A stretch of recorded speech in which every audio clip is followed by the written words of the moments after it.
que entraron a Palacio. Yo me voy a permitir leer parte de mi columna que dice lo siguiente. De lo que se trata es de no dejar pieza suelta con miras al 2026. La derecha regresa a la cueva del fujimorismo a detener el tiempo y pintar bisontes. La señora que va a Palacio coincide penalmente con esta perspectiva. El Perú es un rehén en esta conspiración de los peores. Para difundir la campaña están los medios reunidos en torno a la idea de que el país debe seguir siendo la pampa bonita donde los cuatreros dictan la ley y las ovejas votan. Todavía hay asuntos pendientes y piedras en el camino, pero la gentuza del gobierno apócrifo ya está en ello. De allí las amenazas a las ONGs, el proyecto para elevar las penas en los delitos de prensa, la ley que excluye a los partidos políticos de la posibilidad procesal de ser considerados organización criminal, la propuesta fujicerronista aprobada en primera votación que debilita abiertamente el combate contra el crimen en banda, para no hablar de la ley que premia la tala ilegal, condonando el crimen ecológico como hecho consumado, la que mutila la figura de la colaboración eficaz o la que favorece abiertamente la minería ilegal, ampliando otra vez el plazo de su inscripción y paralizando, por tanto, su persecución. A lo que se suma lo de ayer. La Comisión Permanente del Congreso de Lampa, convertida en Asamblea Constituyente hechiza, decide que los delitos de lesa humanidad perpetrados antes del 2002 han prescrito. Esto es un golpe de Estado en manada. Este es un país en coma. Es como si nos hubiéramos enamorado de la indecencia. La podredumbre del fujimorismo es el Chanel número 5 de la señora que va a Palacio, tarrajeada y tintineante. Macera tenía razón. Muy bien. Y en Francia ocurrió lo que muchos deseaban y lo que otros consideraban impensable. Ganó la izquierda y entonces la derecha, que había barrido en las elecciones anteriores, de días atrás, no podrá gobernar, aunque ahora Francia se ve obligada a un gobierno al que no se ha acostumbrado, un gobierno de sutilezas, coaliciones frágiles, entendimientos efímeros y consensos, en fin, surgidos de algo que los franceses no acostumbran, ¿no? No necesariamente, por lo menos. El despacho del diario El País, como siempre, en el primer párrafo, trae la incertidumbre. Describe bien las cosas. Tras el alivio de haber evitado el domingo la victoria de la extrema derecha en Francia, relegada a un inesperado tercer lugar, los franceses afrontan ahora la incógnita de quién formará el nuevo gobierno que deberá dirigir el país junto con el presidente, el centrista Emmanuel Macron. También se preguntan cuándo estará listo ese gabinete. Unas dudas que no saben responder por el momento ni los propios responsables políticos. El panorama tras las elecciones legislativas es inédito, con 3 bloques de fuerzas bastante igualadas y una ventaja de la izquierda que no le da, sin embargo, para una mayoría sólida. Bueno, pero, claro, un país vivo, viviente, unos partidos existentes, ideológicos, doctrinarios en Francia, permiten que ante una embestida arrasadora de la derecha lepenista, casi fascista, surja después la reacción. 67% de los franceses van a votar y muchos de ellos lo hacen para contrarrestar el triunfo del partido de Le Pen, de Marine Le Pen. Y eso es una democracia, eso es un país que está vigente y, en fin, dotado de instituciones democráticas. La democracia no se hace en el vacío, se hace con instituciones. Y los partidos son las instituciones de la democracia, intrínsecamente hablando. La señora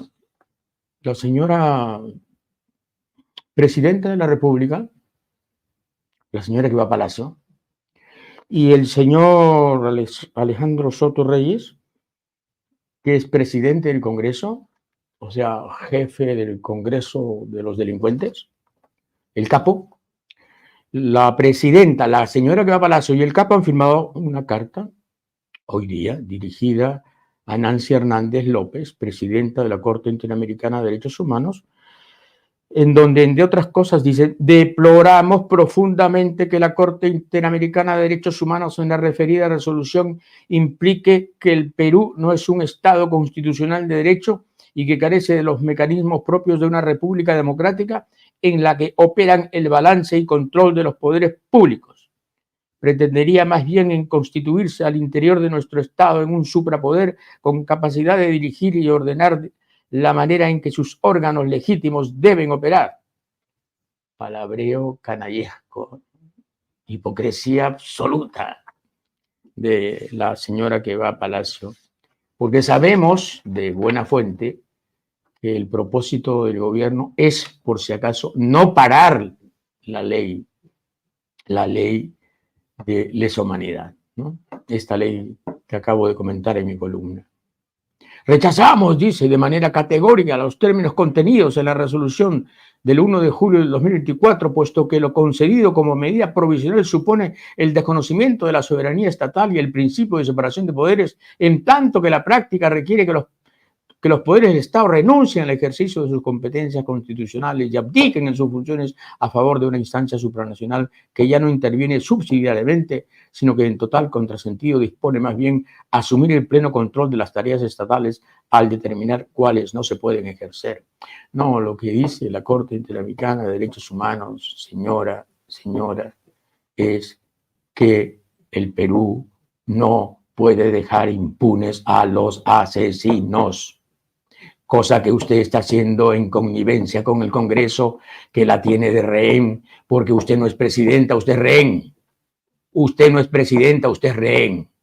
A usted la han maniatado, amordazado, amarrado a un palo y le han dicho: tú vas a hacer lo que nos dé la gana, porque tú no mandas. Nosotros sí.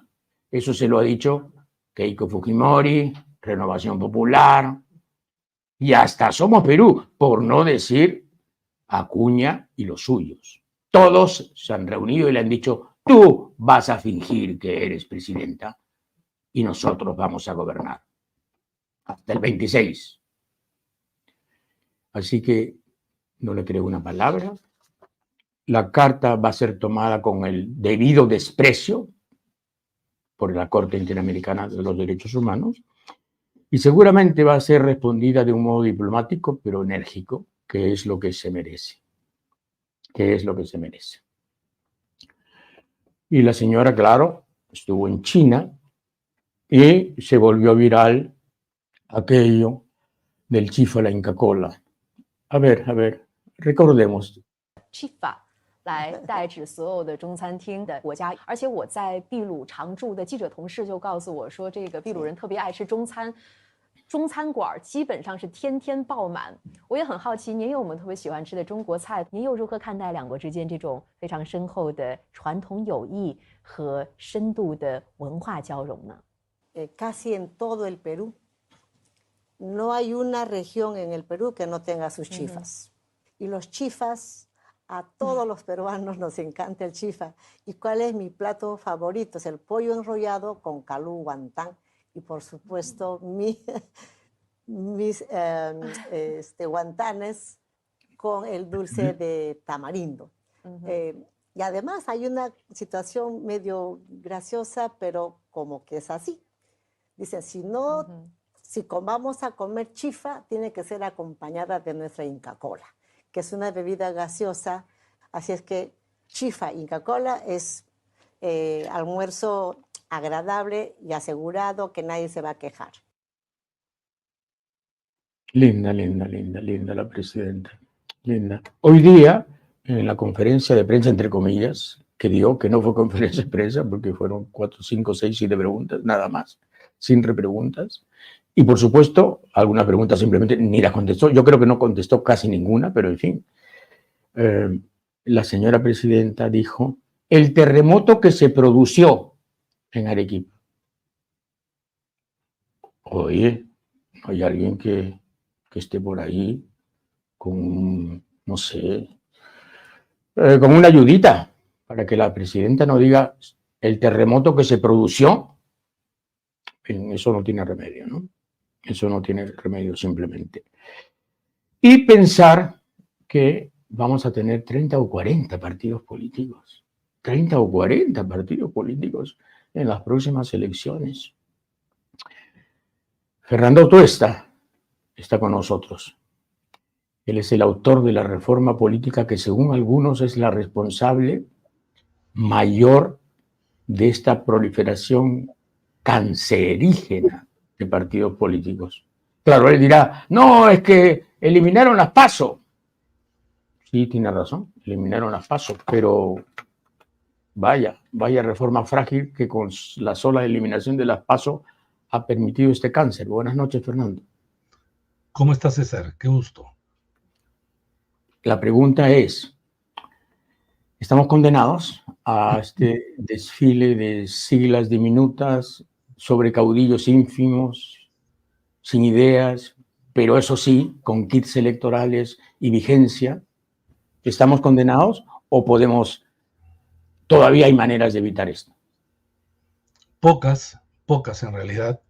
Va a depender mucho del voto, pero quiero simplemente aclarar, César, nosotros efectivamente presentamos un paquete de medidas. Los responsables de aprobarlas o no fue el Congreso de la República. Varias de ellas no las aprobaron, otras las desnaturalizaron y otras simplemente han dado vuelta atrás. En consecuencia, si nosotros insistíamos en que la reforma tenía que discutirse de manera integral, no por partes, retazos, cuando tú cortas una parte, le quitas la relación que tenían esas partes y que tenían el propósito y un objetivo. Las normas por sí solo no arreglan la realidad. No arreglan, eso sería engañar. Sin embargo, sí pueden enmarcar en algo la competencia, Fernando, dijiste pocas posibilidades de salir de esto. ¿Cuáles son esas pocas? Es lo único el voto, César. Lo único ¿Perdón? el voto. Lo único el voto, César. El voto nuestro. ¿Sabes por qué? Porque en realidad todo lo que estaba aprobando el Congreso, más lo que ya traíamos antes, han configurado un conjunto de reglas en donde lo único de común que tienen es que se favorecen a los partidos que están en el Congreso y a los congresistas de manera particular. Si tú encuentras un mínimo común, eso es. No hay norte, no hay objetivo. Pero eso lo hace el Congreso elegido con los votos. Sí, claro que sí. Pero si es que tú no abrías la oferta, quedaban simplemente estos 10 partidos que estaban en el Congreso, que están en el Congreso. Pero ahora vamos a tener 30 adefesios. Y va a crecer. Va a crecer. Porque hay 30 inscritos ya. Más 13 que están en espera. Si en proceso, no todos necesariamente van a llegar. Podemos llegar a 40, récord histórico. Okay. Pero el punto es dos. Uno, que efectivamente parte de la reforma era que tú abres la puerta, pero hay desincentivos. ¿Cuál era el desincentivo? Efectivamente las PASO, porque había un umbral y en donde solamente pasaban las que de alguna manera tenían fuerza electoral y no los cascarones, que vamos a ver que lograban el 1,5, ¿verdad? El 1,5. Y hay varios que no iban a pasar y iban a quedarse en 0. Era el filtro, las PASO pero quitaron el filtro y se acabó. Ya está. No, ahora quitaron el filtro, los partidos dominan, los 40, y encima eliminan los movimientos regionales. Con lo cual. Justamente ahora ahí viene el tema. Y repito, esto no iba a arreglar de ninguna manera, digamos, el momento en que se divide entre otras cosas, el fraccionamiento. El fraccionamiento no es cualquier cosa. No es solamente que existan muchos partidos, sino que todos son enanos o medianos. Entonces, para que tú llegar a un acuerdo necesitas 6, 7. ¿En qué se ponen de acuerdo? En aquello negativo. Mira tú, en aquello negativo, ¿no? Entonces, lo que nos vamos a enfrentar en 2026 es, por un lado, el probable escenario también de un parlamento fragmentado y ahora en 2 cámaras. En segundo lugar, han regresado el voto preferencial, con lo cual vamos a tener una campaña nuevamente de mercado persa, ¿no? Todos ofrecen todo, con el agregado de que van a hacer, por un lado, ponle tú 30, que se queden nada más en 30, multiplícalo por 130 diputados, como mínimo, puede crecer, todavía no está la ley, y como mínimo 60 senadores, mínimo, pueden crecer, todavía no han desarrollado la ley. Y todo esto en medio de una calidad representativa, que eso no lo arreglas por ley, eso no lo arreglas por ley. La calidad de la representación es, tú bien lo has dicho, paupérrima. Nunca antes en la historia hemos tenido una representación de tan baja aprobación con mucho poder. Ese es lo contradictorio. Con mucho poder. Nunca el Congreso fue tan poderoso como ahora. Y el tema, lo que tú has estado discutiendo en tu presentación, es que democracia también es justamente la limitación del poder. En un Estado de Derecho hay poderes que se limitan entre ellos. Esa carta que han firmado el presidente del Congreso y la presidenta de la República, donde hablan, esto es el equilibrio de poder. ¿En dónde? Este es el país del desequilibrio del poder y va a ser más aún.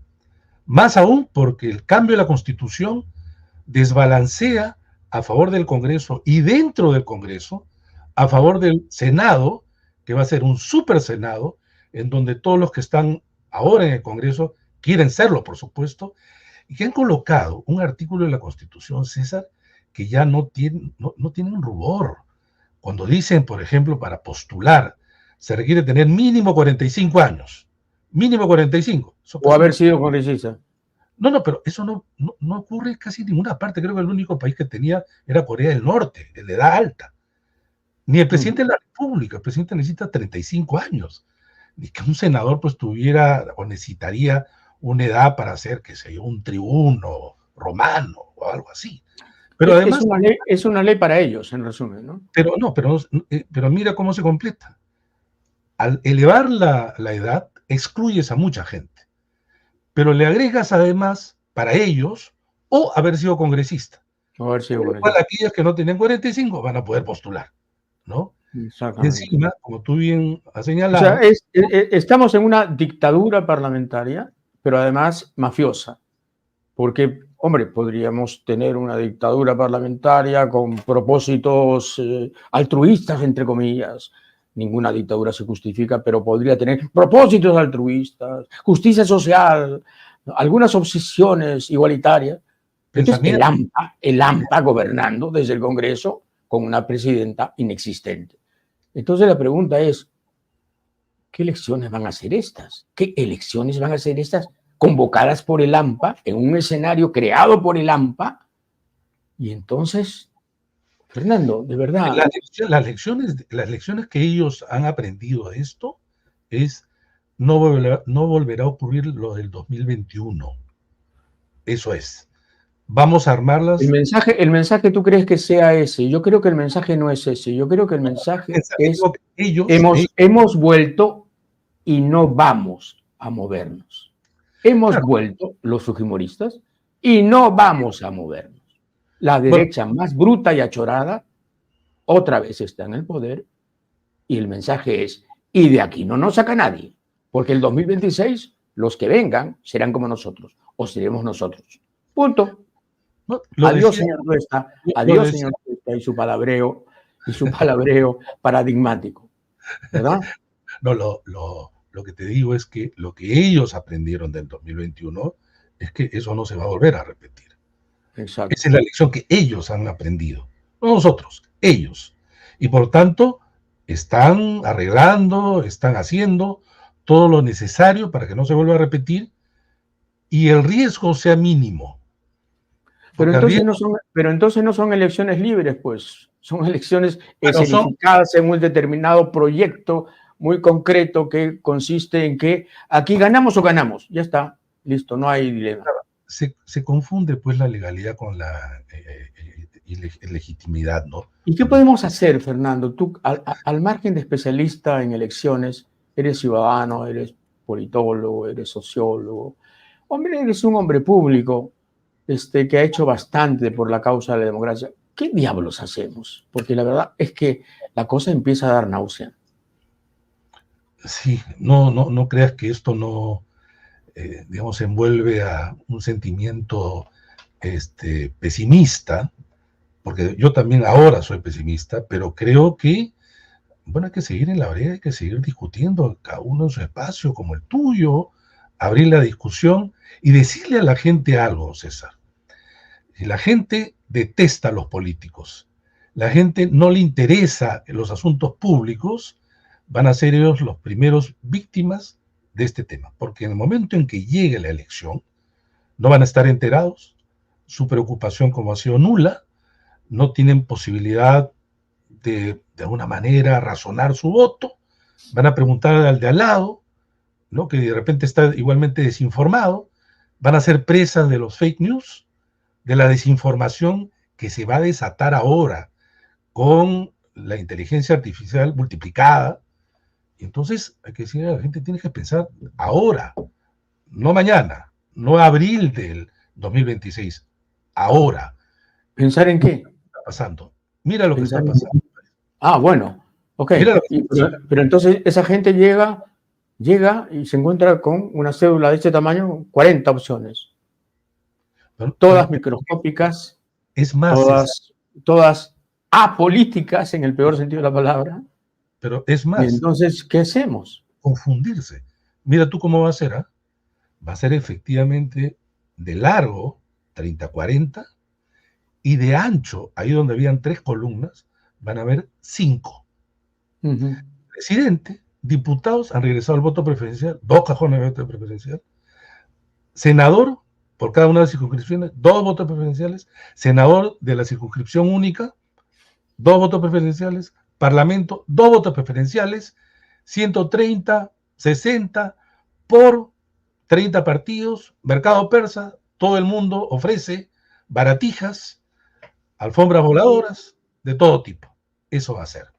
En medio de una campaña, repito, que si es que no hay políticos de los que se están inscribiendo ahora, digamos que nazca, aparezca, no que nazca, que aparezca, que esté inscrito y que además entienda de que acá no hay ningún salvador. Nadie, sabemos, César, aun cuando muchos se sienten mesías en nuestro país, de manera frecuente, por sí solo o un partido va a arreglar esto, ¿no? Las alianzas son necesarias, las coaliciones son imprescindibles, la urgencia del país lo requiere, pero es ahora, es ahora. Gracias, Fernando. Gracias.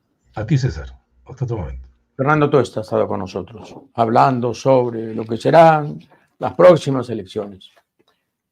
Yo tengo, digamos, un pesimismo más o menos exhibido y notorio, porque juzgo la realidad, nada más, porque, digamos, creo leer la realidad con ojos no patrióticos, sino de observador. Y realmente, la situación que vivimos y la que vamos a vivir el 2026, si esto sigue así, lo único que va a hacer es profundizar la crisis. Pero en fin, yo espero que el Perú llegue a una tal crisis sistémica, a una tal parálisis funcional, que, en fin, produzca el anticuerpo, ¿no? Produzca el líder eventual, la alternativa que surja efectivamente de nuestros mecanismos de defensa. Tenemos que llegar a ese momento en que el Perú, angustiado, invente su antídoto. Porque estamos pudriéndonos, por si acaso. Estamos pudriéndonos. Este es el peor gobierno que hemos tenido, porque es el gobierno de Lampa, porque es el gobierno del Congreso. El Congreso de los delincuentes está gobernando este país y jamás había ocurrido eso, con excepción de algunos episodios del fujimorismo que en realidad funda este nuevo Perú, potencialmente dado al crimen. Efectivamente, hay episodios en el fujimorismo que uno dice, pero ¿cómo podía suceder esto? ¿Pero cómo es que sucedió esto? ¿Pero cómo lo permitieron? Bueno, el control que tenía Fujimori, el control absoluto del poder. No había poder judicial, no había tribunal constitucional, no había prensa libre, no había televisión libre, no había nada que no fuera él y su gavilla. En esos momentos, efectivamente, llegamos a un grado parecido, digamos, parecido a este. Pero hay que reconocer que este es un récord. Este es un récord de atrocidad y de suicidio nacional. Pero hay gente que no lo ve, está, en fin, así, pasándola bien, entre comillas, como tantas veces, ¿no? En el Perú. El siniestro ministro del Interior, Juan José Santibáñez, escribe un artículo en el diario Expreso que dice, como siempre, los caviares y sus medios de comunicación confabulados, preocupados por la gestión, pretenden hacer creer que haremos lo mismo que ellos hicieron cuando estuvieron en el poder, destruir a nuestra amada policía. Hombre, los caviares no quieren destruir a su amada policía.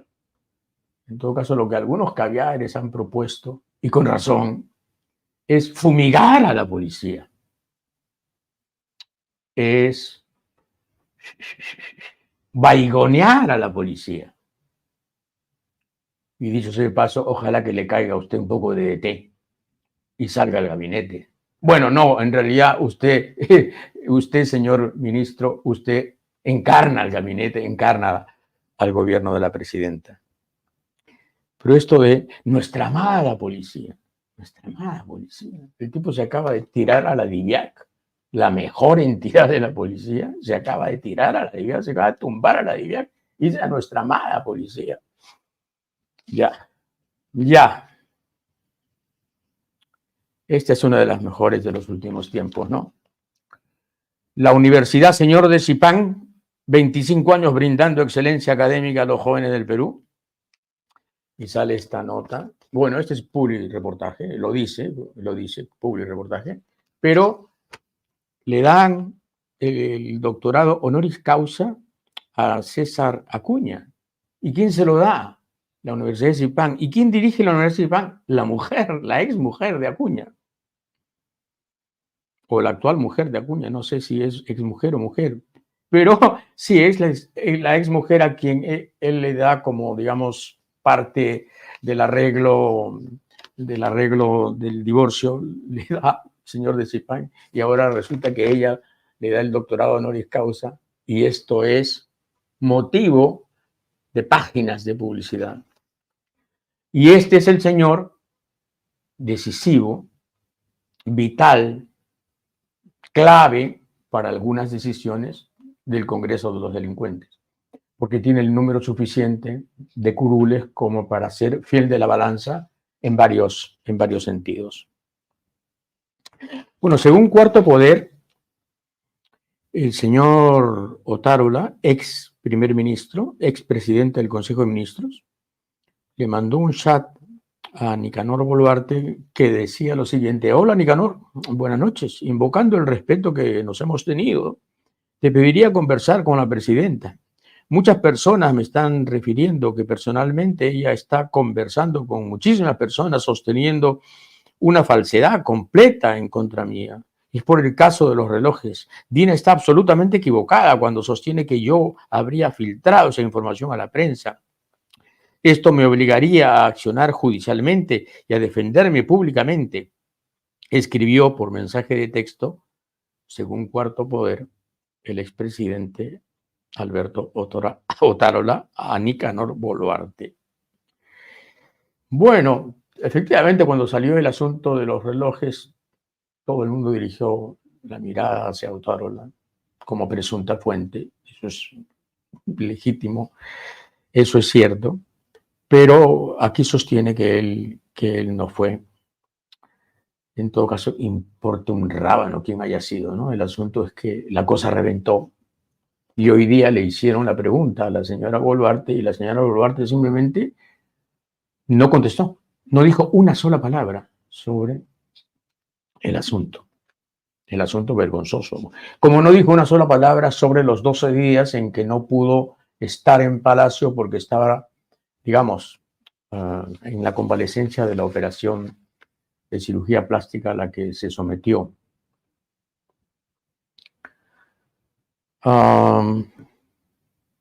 Valle Riestra, se fue Valle Riestra. Partió a la eternidad, dice amablemente un diario, ¿no? Bueno, yo no creo en las eternidades, ni en las partidas a las eternidades, ni en las partidas a la eternidad o a las eternidades.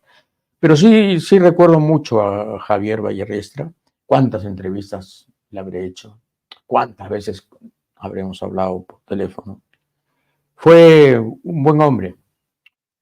Cometió el error de asumir el premierato porque Fujimori lo convenció. Duró poquito, duró 60 días, es cierto, se fue asqueado, pero tuvo muchos méritos. Fue un defensor implacable de los derechos humanos. Defendió a gente indefendible, entre comillas, formalmente hablando, ¿no? Fue políticamente incorrecto en muchos aspectos y supo siempre quién era Alan García, porque me lo dijo a mí muchas veces. Siempre supo quién era Alan García y fue su adversario explícito. Y bueno, se ha muerto como todos tenemos que morir y le deseo a su esposa paz y paciencia. Alfredo Torres ha escrito un artículo sobre el voto en el extranjero, el voto de los peruanos en el extranjero. Y dice así: en el año 2021, 997.000 peruanos tenían registrado su DNI en el extranjero, pero de ellos solo se desplazaron a los centros de votación organizados por las consultas, organizados por los consulados, 364.000. Aún así, el resultado fue importante. En la segunda vuelta, Keiko Fujimori recibió 221.000 votos y Pedro Castillo 113.000. ¿Qué habría pasado si 20% más de residentes en el exterior hubieran actualizado su DNI y si la participación electoral hubiese sido 50% en lugar de 36%, como fue? Asumiendo la misma distribución porcentual, Fujimori habría recibido 363.000 votos y Castillo 185.000. Es decir, la diferencia de votos se habría incrementado en 70.000, con lo que Fujimori habría sido elegida presidenta de la República con 25.000 votos de diferencia. Sí, pues, habría sido así, pero no fue así, pues. No fue así. Perdió más bien por 40 y tantos mil y después la derecha salió a decir que hubo fraude. Pero en todo caso está bien que Alfredo Torres imagine las cosas ahora al revés, porque en el mismo texto que estoy reseñando dice que sí es posible lograr mucha más participación si nos ponemos las pilas desde ahora con la OMPE, el RENIEC, la Cancillería, para que, en fin, los peruanos que viven en el exterior se animen y encuentren las ánforas a tiempo. Y Fujimori gane, ¿verdad, Alfredo? No, eso no. Esa era una hipótesis.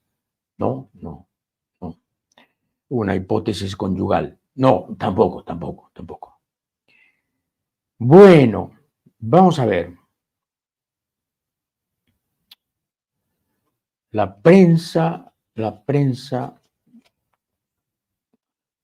muchos dicen hacemos periodismo de periodistas. Bueno, yo me tengo que referir a la prensa porque el colegaje es parte de la construcción de la conciencia y de la opinión pública.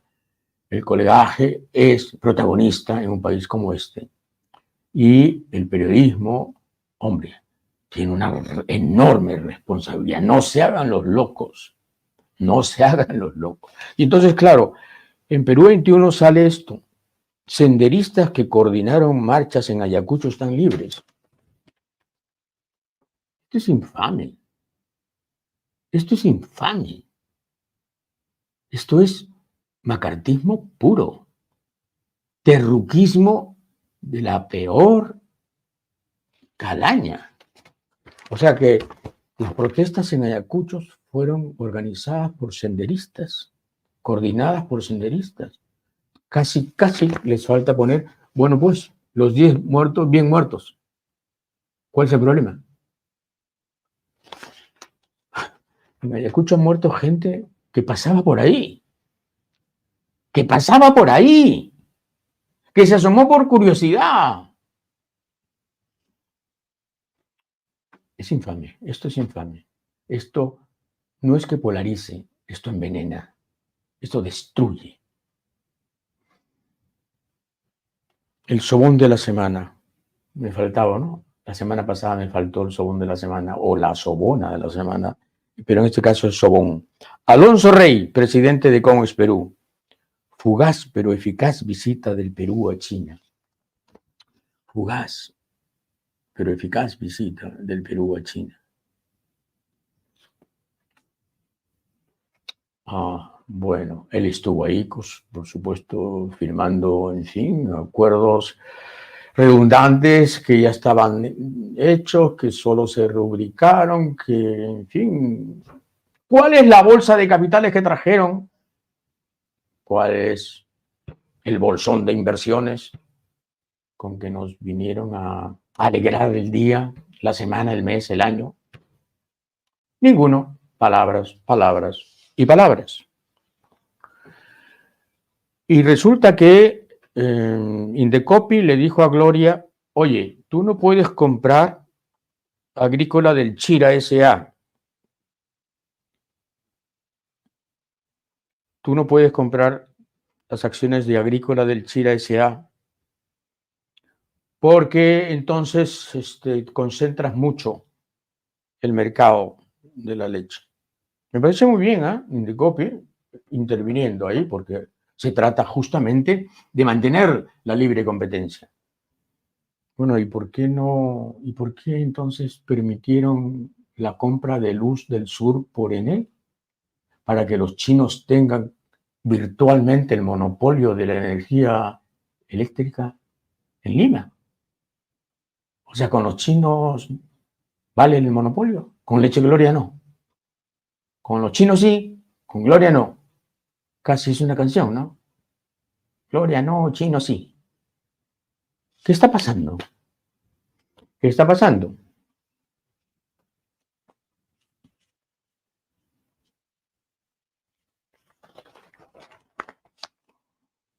Entrevistan al expresidente de la CONFIEP, Ricardo Briceño Villena. Y como ustedes saben, yo he hecho algunas entrevistas en mi vida y me he preocupado mucho por, en fin, leer entrevistas, a ver si aprendía algo. Nunca aprendí mucho, pero en fin, ahí lo intenté.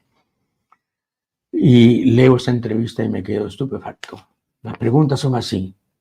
¿Por qué es Ricardo Briceño expresidente de la CONFIEP? Lo que ha dicho pregunta, lo que ha dicho la CONFIEP, esto es El Comercio, y la que entrevista es Milagros Leiva. Lo que ha dicho la CONFIEP en un comunicado es que usted siempre actuó en estricto cumplimiento del estatuto y que se alineó a los principios de defender la economía social de mercado en aras de mejorar nuestro país. Esa no es pregunta. Esa no es pregunta. Eso es, digamos, una adhesión enérgica a la posición del entrevistado. Siguiente pregunta. ¿Cómo explicamos que pidan 22 años de cárcel para usted? Oh, caray. Siguiente pregunta. La CONFIEP dice que usted no ha blanqueado nada. Tampoco es pregunta. Es afirmación. Y es adherencia. Es adhesión. La Fiscalía de la Victoria dijo que se tiene que archivar su caso y Pérez no hizo caso.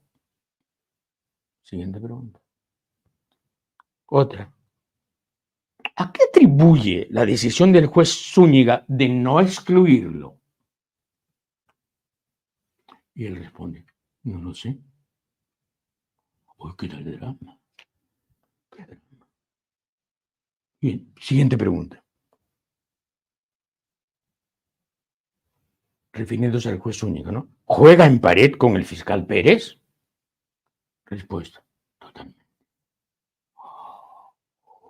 Siguiente pregunta. ¿Por qué cree usted que Pérez puede llegar a tanto? Respuesta. Habría que preguntarle a él y al fiscal Rafael Vela también. ¿Cómo pueden hacer tanto daño? Ahora entiendo por qué sus ojos se enjugan. Usted es un hombre cargado de harta impotencia. Sobre todo por mis hijos, mi familia, mis nietos. Esto es la entrevista, versión Milagros Leiva, año 2024, Diario El Comercio. El Congreso tiene solo 4% de aprobación según encuesta del IEP, Instituto de Estudios Peruanos, publicada en el diario El Comercio ayer domingo. 4% de aprobación tiene el Congreso, 94% de desaprobación. Así, ¿no? Este Congreso de 4% y 94% de rechazo es el que gobierna. Es el que gobierna.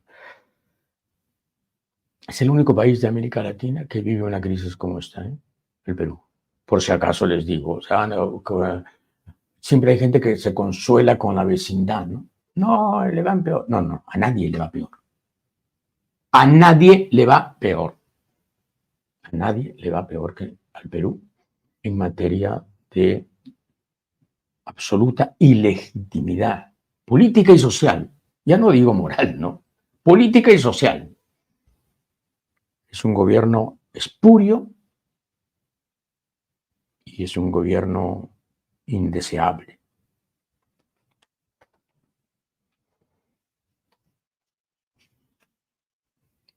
Bueno, barata, al final la sacó barata, ¿no? Sin vergüenza sin vergüenza absoluto, depredador, ¿verdad? Pero, no sé cómo se dice basura en portugués, pero debe sonar bonito también, ¿no? Debe sonar bonito. En fin, resulta que el fiscal José Domingo Pérez pidió quitarle los atributos de la colaboración eficaz y la jueza Margarita Salcedo justamente ha determinado en una resolución que el señor tiene anulado los términos que lo favorecían en el proceso. Bueno, pero entonces, si José Domingo Pérez termina pidiendo que le quiten los estatutos y los privilegios a tamaño sinvergüenza, ¿por qué confiaron en él? ¿Por qué confiaron en un ampón brasileño, pero así de estirpe internacional? Y le dieron todo lo que le dieron y permitieron que Odebrecht vendiera, siguiera, continuara. El señor vendió 2 departamentos, otra propiedad, y se fue con toda la plata a Brasil, y desde ahí dice, y José Domingo Pérez, bueno, ya en la vergüenza pública en que se encuentra, dice, quítenle, y la jueza dice, ya le quito. ¿Y ahora qué? José Domingo, Rafael Vela, sí, pues en ese caso metieron la pata. No hay dudas. Ahora, claro, Vela dice, y con razón, bueno, pero es que no dependíamos de Barata. Hombre, Barata era un testimonio central. Ah, es que lo podemos repetir porque él ya dijo lo que dijo. Bueno, y entonces, ¿por qué le dieron tantos privilegios? ¿Y por qué le siguieron perdonando la vida hasta el final? Bueno, en todo caso, horrible cosa. Odebrecht, horrible cosa. Y tía María dicen que va. Bueno, yo no sé si va, pero lo que dicen el alcalde de la provincia de Islay, la alcaldesa del distrito de Mejía, el alcalde del distrito de Punta de Bombón, el alcalde del distrito de Coca Chacra, el alcalde del distrito de Valdivia, el presidente de la Junta de Usuarios del Valle del Tambo, el presidente de la Junta de Usuarios de Irrigación Ensenada Mejía Mollendo, el presidente de la Junta de Usuarios del sector hidráulico menor Punta de Bombón y el presidente de la Asociación de Urbanizaciones Populares y Pueblos Jóvenes de las provincias de Islay, dicen: reafirmamos nuestro compromiso con el Estado de Derecho y la democracia, así como nuestra convicción en el desarrollo integral del pueblo peruano y en defensa de los derechos de los más vulnerables, a fin de lograr el engrandecimiento sostenible de nuestra provincia y por ende de nuestra patria, por lo que exigimos a las autoridades tomen las acciones necesarias para que no se dé el inicio de operaciones del proyecto minero Tía María, teniendo como antecedentes que años anteriores se suscitaron contundentes movilizaciones populares y derramamiento de sangre innecesario por la violenta represión de parte del Estado. Asimismo, responsabilizamos a la empresa Southern Peru Copper Corporation, sucursal del Perú, y al gobierno por las acciones que pudieran suscitarse en la provincia. O sea, no han hecho ningún arreglo, no han hablado, no hay consenso, no hay aprobación social. El anuncio es, claro, alentados por mucho a ver los hechos consumados, a ver si les torcemos la mano. No, es un asunto de sentarse, convencerlos, aquí está la planta, este es el agua de ustedes no va a ser tocada, listo, esto es técnicamente posible. Minería y limones, sí, claro, juntos, pero al estilo mucho, claro, al estilo Boluarte, ¿no? No digo nada, me hago el idiota y ya está, listo. Tía María va. No, no va, no va, no va mientras no arreglen con el alcalde de la alcaldesa de Mejía, etcétera, etcétera. No va, no va a ir. Bueno, otra mala noticia para la derecha internacional, ¿no? El triunfo laborista en Reino Unido fue, es decir, cuantioso. El primer ministro Rishi Sunak, madre mía, autor del desastre, ¿no? Autor del desastre. Pésimo, espantoso el señor. Bueno, los laboristas han obtenido 410 de 650 escaños. Claro, el estilo británico no es el francés, que permite estos equilibrios de última hora, ¿no? Estas réplicas de última hora. Es un estilo golista, muy bien tramado, muy francés. Los británicos son más aventados. Entonces, claro, resulta que, efectivamente, pues, 410 escaños de 650, mayoría absoluta. Es cierto que Keir Starmer, el presidente del Partido Laborista, no es una gran personalidad, pero vaya, el partido tiene la mayoría y puede simplemente desandar un poco lo hecho por los conservadores en 14 años de reinado absoluto y de mediocridad indiscutible. Todo el mundo dijo, con el Brexit de Inglaterra, con el Brexit nada, con el Brexit, Inglaterra, en fin.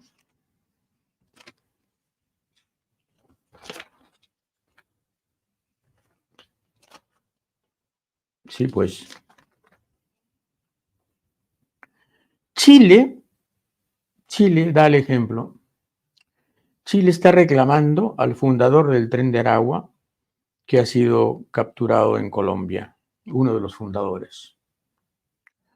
La ministra chilena del Interior, Carolina Toá, confirmó que su gobierno pedirá la extradición de Larry Álvarez Núñez, alias Larry Changa, detenido el lunes en Colombia, uno de los fundadores de la banda criminal Tren de Aragua, la banda venezolana Tren de Aragua. Chile padece el Tren de Aragua, pero en dosis infinitamente menor que el Perú. El Perú no pide la extradición, ni siquiera se ha enterado seguramente de que Larry Álvarez Núñez, alias Larry Changa, está detenido en Bogotá, ¿no? Pero Chile ya pidió la extradición. Y la pregunta es, ¿por qué somos así, ah? La respuesta, al estilo Boluarte. La pasamos para después, ¿ya? El Poder Judicial rebelde, porque hay un Poder Judicial rebelde, hay jueces y juezas rebeldes que están constituyendo bolsones de resistencia al gobierno de Lampa. Hombre, sí, pues reincorporaron a Enestelio y Aldo Vázquez en la Junta Nacional de Justicia y por ahora, sí, están ahí. La reincorporación no se ha dado en términos formales, pero me imagino que se dará, a no ser que el TC se interponga. Pero en fin, el asunto es que hay un trecho de esperanza, ¿no? Una brizna de esperanza, una rendija de esperanza con jueces y juezas que dicen no me sumo, no quiero. Las cosas no van a ser como el Congreso de Lampa ha decidido.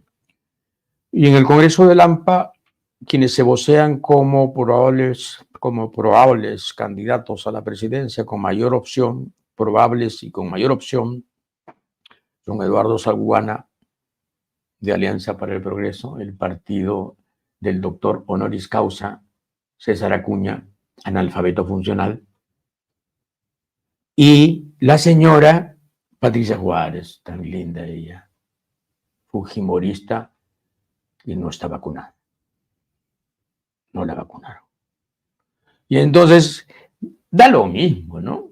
Da lo mismo. Carita, Tirifilo, Larrayo, Vaticano, quien sea.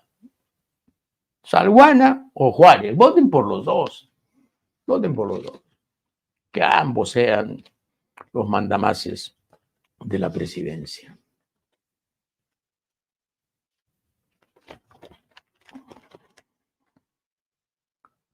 El diario El Comercio ha escrito un editorial, ha publicado un editorial, ha pergeñado un editorial. Qué guachafería, ¿no? Pergeñado un editorial. Publicado el martes 2 de julio del año 2024, pongo la fecha porque es histórica, que dice así, se refiere al juicio a Keiko Fujimori. Los aportes bajo la lupa, como se recuerda, fueron hechos por Odebrecht, una empresa seriamente implicada en operaciones corruptas en nuestro país, y muchos otros. No menciona, muchos otros. Claro, ahí está Dionisio Romero, el Patas, y muchos otros. Y añade El Comercio, pero eso no quiere decir que toda la plata que destinaron a financiar campañas tuviera un origen corrupto. Y aún en la eventualidad de que aquella que entregaron a la organización fujimorista lo tuviera, faltaría demostrar que quienes la recibieron lo sabían o debían presumirlo. Una tarea que, habida cuenta de la performance que han tenido hasta ahora, se insinúa cuesta arriba para los representantes del Ministerio Público. Joder. Esto lo ha escrito la abogada de Keiko. Esto lo ha escrito la abogada de Keiko, pero sale como editorial del Comercio. Pero ¿cómo iba a sospechar la señora Keiko que era dinero irregular, sución, ¿no? En fin, sospechoso, ilegal, clandestino, sucio? ¿Cómo iba a sospechar si lo recibía en sobres? ¿Cómo? ¿No eran cheques de gerencia? Keiko Fujimori, Gucci, 7.000, 8.000. No, sobres. De Manila, que además recogía a su marido. A veces recogía a su marido. En el caso Rasmus, era su marido quien los recogía. Y los millones de Dionisio Romero del BCP, que el tipo entraba a la bóveda, sacaba plata, le robaba a su banco. Le tiraba plata de su banco. No hay un acta de directorio que diga, el directorio aprueba tal, nada. Pero ella no podía sospecharlo. De igual modo que no podía sospechar que los $10.000 que recibía de Vladimiro Montesinos durante mucho tiempo para pagar su estancia en los Estados Unidos mientras estudiaba a costa nuestra, era dinero suyo. Porque ¿de dónde iba a sacar $10.000 Vladimiro Montesinos? ¿De dónde? Si el presidente ganaba 12.000 soles y Montesinos oficialmente ganaba 14.000 soles. $10.000 mensuales. Tampoco sospechó en esa ocasión. Bueno, la cultura de la donación es una cultura que en algunos países está extendida, en el Perú no. Y hay gente que vive pensando en una donación, que vive muriendo por una donación. Y este es un caso. Milagros, ¿cómo estás? Aquí con visita. Te vi en la publicación. Sí, sí, fue muy emocionante. Sí. Pero había de todo, había de pulmón, de córnea, Ya. de todo. Está bien.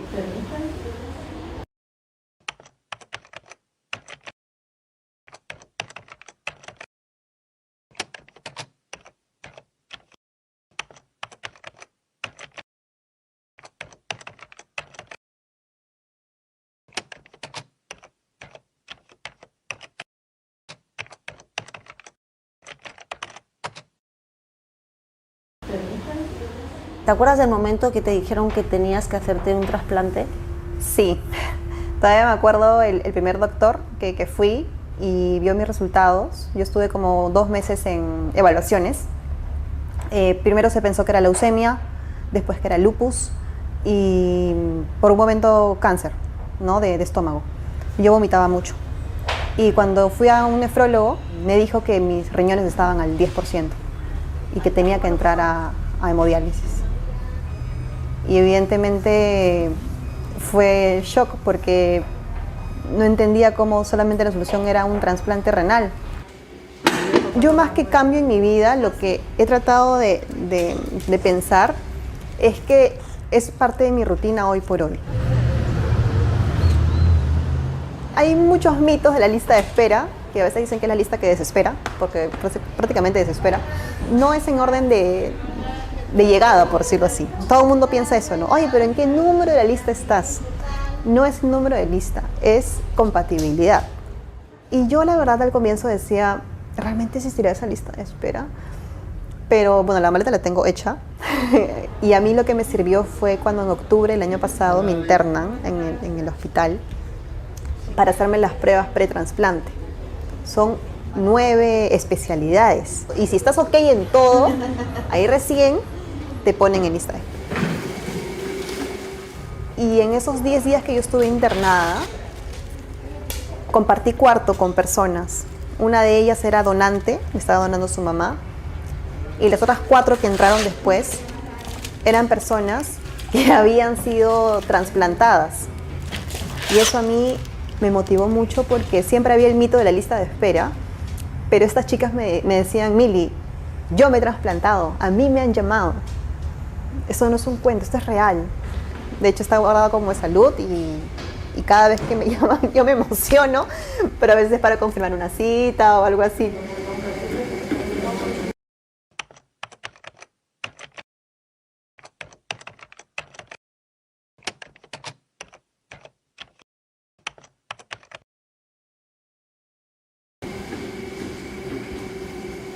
Yo creo que el que entra en lista de espera es porque persevera. Como me dijo un doctor una vez, tu misión es el trasplante.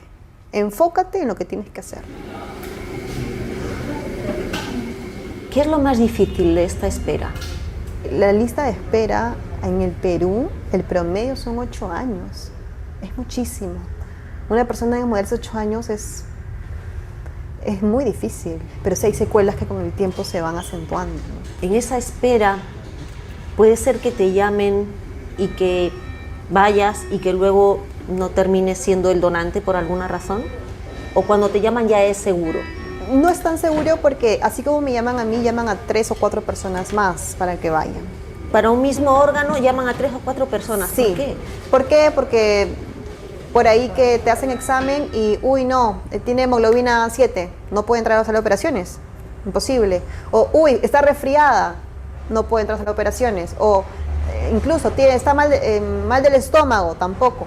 Entonces tienes que estar clean, súper bien. Cuando me resfrío es como, ay, no puedo estar resfriada, tengo que estar bien, siempre estoy pensando que no me puedo resfriar.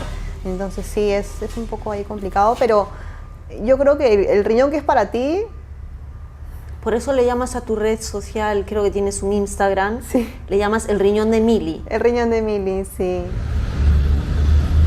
Cuando yo me enteré, una persona cercana me dijo, yo también tengo, pero nadie sabe. Y yo le dije, no, yo quiero que todo el mundo se entere. Yo quiero que todo el mundo se entere porque va a ser mi manera de curarme.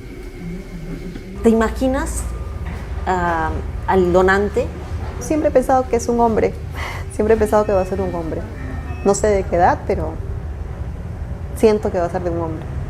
Yo siempre he sido creyente, entonces siempre he sido bien devota del Señor de los Milagros. De hecho, voy todos los octubres, ¿no? Voy y rezo y todo. Pero creo que nunca había estado en el nivel que estoy ahora. Nunca. Creo que cuando pasan estas cosas es como que otro nivel.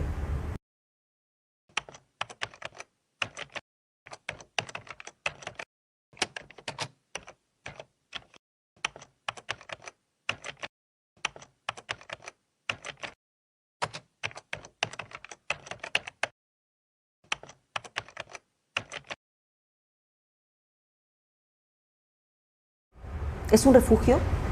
Yo creo que es un espacio que te da calma. ¿Tienes miedo? Ya no. Al comienzo sí. ¿Cuáles son las etapas? La primera, negación. Negación. Yo decía, yo no voy a entrar a diálisis. Ay, lo siento. Yo decía, yo no voy a entrar a diálisis. Si me tengo que morir, me morí, yo no voy a entrar a diálisis. Me moría de miedo. Después ya lo aceptas. De hecho, mi primera hemodiálisis fue bonita porque justo eran doctores de pediatría, entonces sabían niños. Y la doctora me decía, a veces ese niño tiene 8 años. Y él hace diálisis. Si él puede, tú puedes. ¿Cómo me convencerías a mí de que fuera donante? Todos tenemos la posibilidad de donar cuando ya no estemos en vida, colocándolo en su DNI. Definitivamente una persona que ya no está en vida puede salvar la vida de 7 personas, porque puedes donar hígado, riñones, pulmón, corazón, córnea. Entonces yo creo que cuando ya no estamos en vida, qué mejor que dar vida después de la vida. En unos segundos comienza a teñir y comienza a entrar ya la sangre limpia.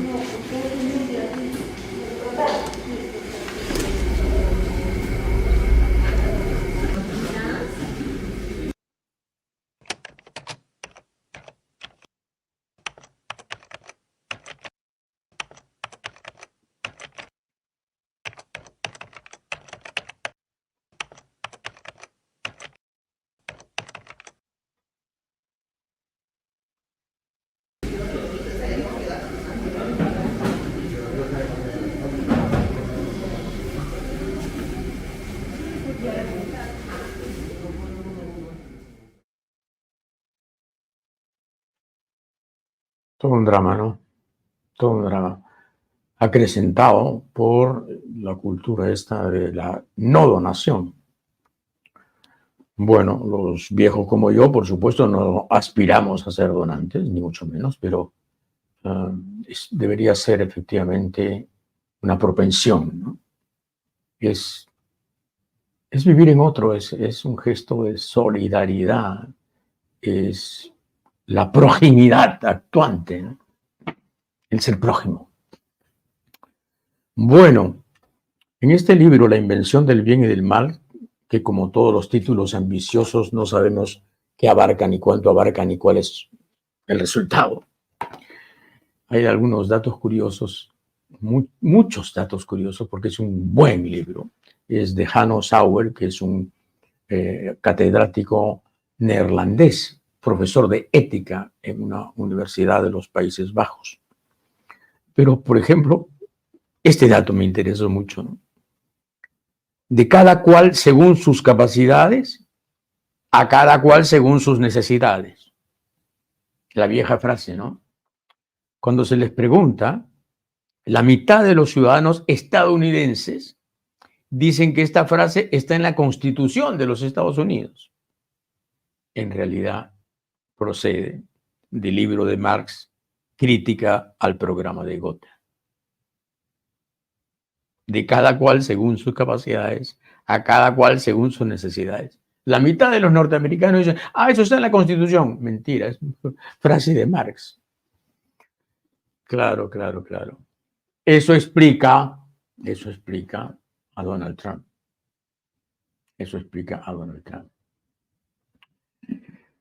Neruda ha merecido varias biografías, pero quizás la más minuciosa y la más irreverente sea esta del español Mario Amorós.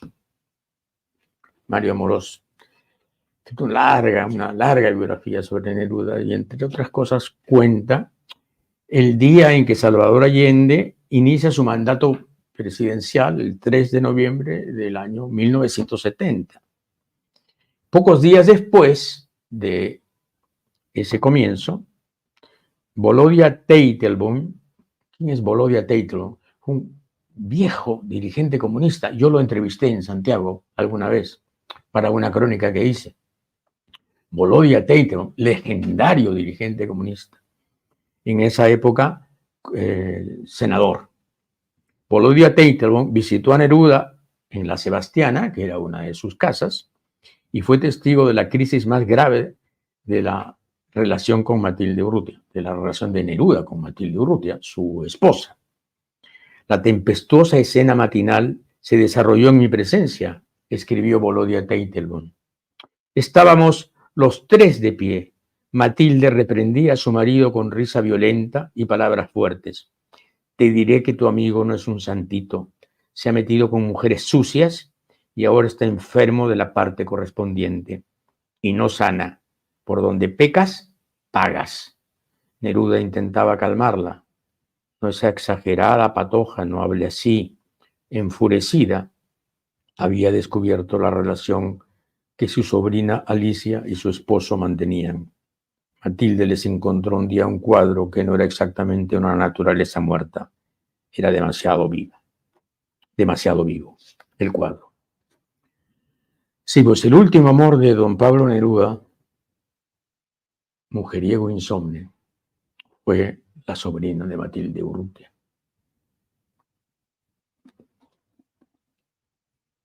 Nada menos, Alicia Urrutia, a quien Matilde había acogido en casa y que terminó amargándole la vida. A ver, en la guerra con Chile, tuvimos la constante perversa esta de el repaso. El repaso consistía en que los chilenos mataban a los heridos. Se llamaba el repaso porque justamente con bayoneta, para no gastar municiones, ultimaban a los heridos en el campo de batalla. Eso pasó en varias batallas. Y la orden fue, no hay prisioneros. Claro, las guerras se ganan odiando así probablemente, ¿no? Las guerras se ganan odiando así, despreciando así la vida, honrando así a la parca. Pero resulta que en el ejército aliado Perú-Boliviano las cosas eran al revés.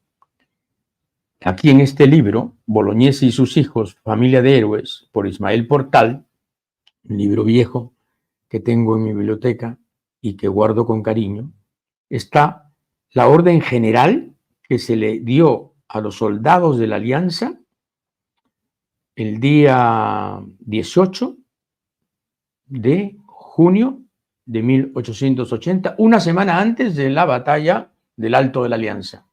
La orden era: nada es más noble que la generosidad con los vencidos.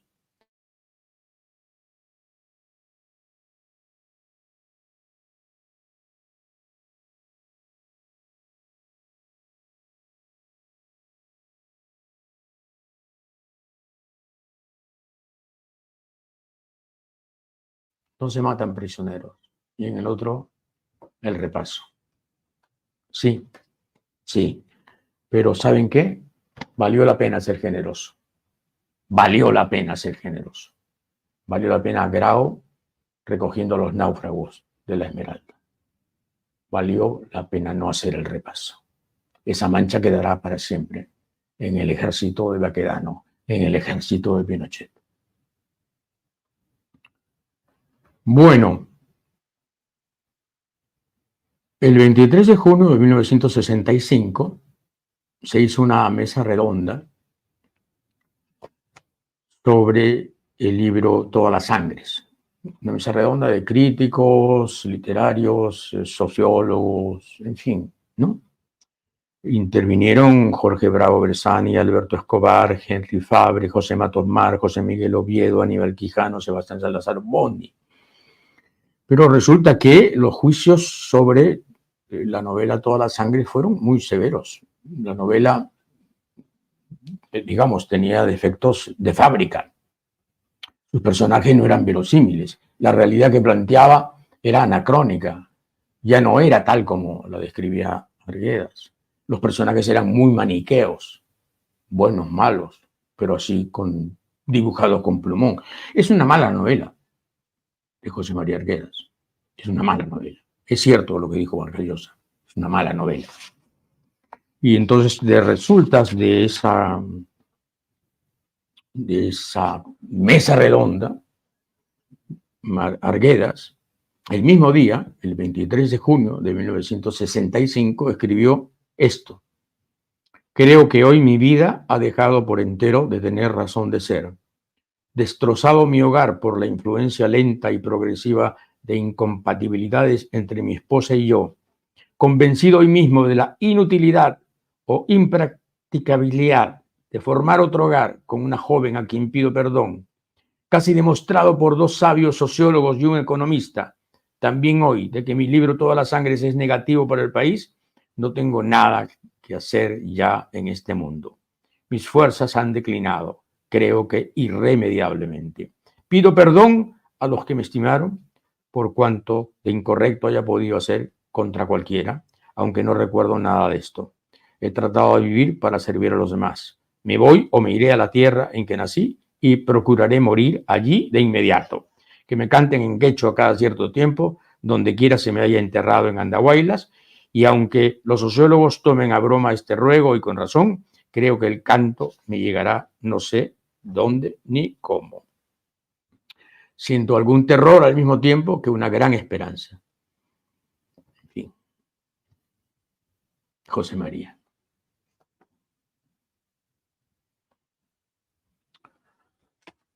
¿Quieren que les diga la verdad? ¿Qué pienso? Hacer este drama por haber recibido una crítica respecto de un libro, digamos, no demasiado feliz. Producir esta queja. Sí, José María tenía tendencias al drama y a la teatralidad. Lo increíble es que 4 años después, se suicidó. Era en serio. Era en serio. Era un hombre frágil y dado a la derrota. Era un depresivo. Yo no me hice comunista, a pesar de tener todos los ingredientes para hacerlo, ¿ah? Sí, claro. Tenía todos los requisitos para volverme un comunista. Y no me hice comunista porque leí libros escritos a veces por excomunistas, ¿no? No me refiero a Rabines, que era un asqueroso, no. Me refiero a Ignacio Silone, ¿no? Y me refiero a Milovan Djilas, comunista yugoslavo, ¿no? Así, uña y mugre del mariscal Tito, pero que escribió en 1959 este libro, La nueva clase. Y Milovan Djilas fue uno de los que denunció en qué se convertía el comunismo cuando estaba al mando. En el sistema comunista, el ciudadano vive oprimido por los constantes tormentos de su conciencia y el temor de haber cometido alguna transgresión. Teme constantemente que en algún momento tendrá que demostrar que no es enemigo del socialismo, así como en la Edad Media un hombre tenía que mostrar constantemente su devoción por la Iglesia. El sistema escolar y toda la actividad social e intelectual llevan a este tipo de conducta. Desde el nacimiento hasta la muerte, un hombre está rodeado por la solicitud del partido gobernante, solicitud por su conciencia. Los periodistas, los ideólogos, los escritores a sueldo, las escuelas especiales aprueban las ideas predominantes y tremendos medios materiales están consagrados a esta elevación del socialismo. ¡Qué terror, Dios mío! Esto me inmunizó ante la tentación del comunismo, que sonaba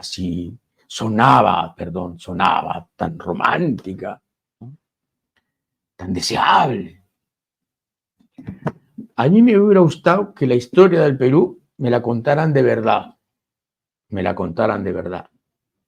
Pero no me la contaron de verdad, me la contaron de mentira y de mentirazas. Me hubiera gustado, por ejemplo, que me dijeran que Garcilaso de la Vega, Inca, nuestro primer escritor, nuestro primer prosista, dijo que Huayna Cápac, antes de morir, parece que de una pulmonía, estaba enfermo, sabía que iba a morir, entonces reunió a sus generales, reunió a sus jefes, y Huayna Cápac, el padre de Atahualpa, a quien ya había nombrado su sucesor, y el padre de Huáscar, Huayna Cápac reúne a su entorno y le dice lo siguiente, entre comillas, citado por Garcilaso, por Garcilaso. Muchos años ha que por revelación de nuestro Padre el Sol tenemos que, pasados 12 reyes de sus hijos, vendrá gente nueva y no conocida en estas partes, y ganará y sujetará a su imperio todos nuestros reinos y otros muchos. Yo me sospecho que serán de los que sabemos que han andado por la costa de nuestro mar. Será gente valerosa que en todo os hará ventaja. También sabemos que se cumple en mí el número de los 12 incas. Certificóos que pocos años después que yo me haya ido de vosotros, vendrá aquella gente nueva y cumplirá lo que nuestro Padre el Sol nos ha dicho y ganará nuestro imperio y serán señores de él. Yo os mando que les obedezcáis y sirváis como a hombres que en todo os harán ventaja, que su ley será mejor que la nuestra y sus armas poderosas e invencibles más que las vuestras. Quedaos en paz, que yo me voy a descansar con mi Padre, el Sol, que me llama. O sea, Huayna Cápac le dice a su gente, a sus generales, a su entorno político, vienen gente extraña, son superiores, obedezcan. Esto no me lo dijeron cuando yo estudiaba historia y levantaba el dedito y hacía preguntas idiotitas y me daban respuestas imbéciles. No, no me contaron esto. No me contaron. No me contaron qué buena capa. Previó el desastre y casi se dio el imperio con resignación. De Leoncio Bueno, poeta ninguneado por la crítica, proletario, obrero, hacedor de baterías, componedor de artefactos, Leoncio Bueno. Voy a leer Armado de potente primavera.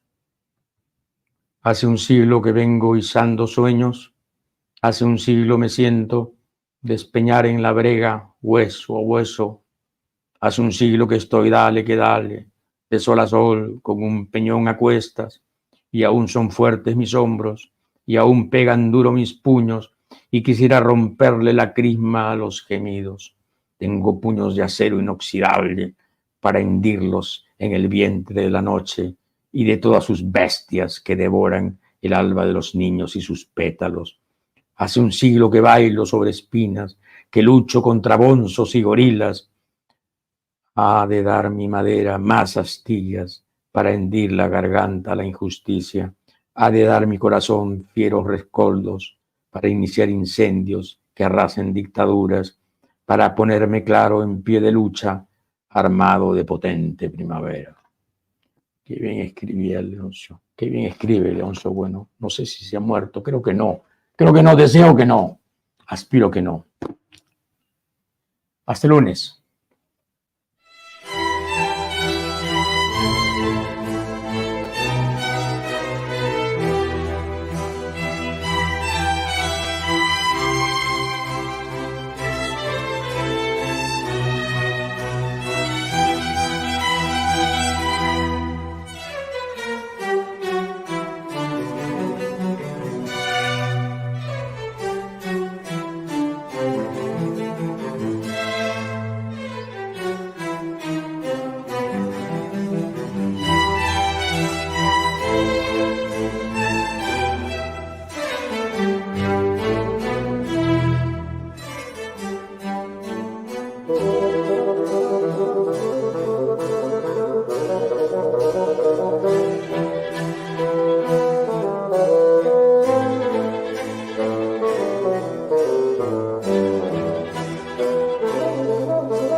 Gracias.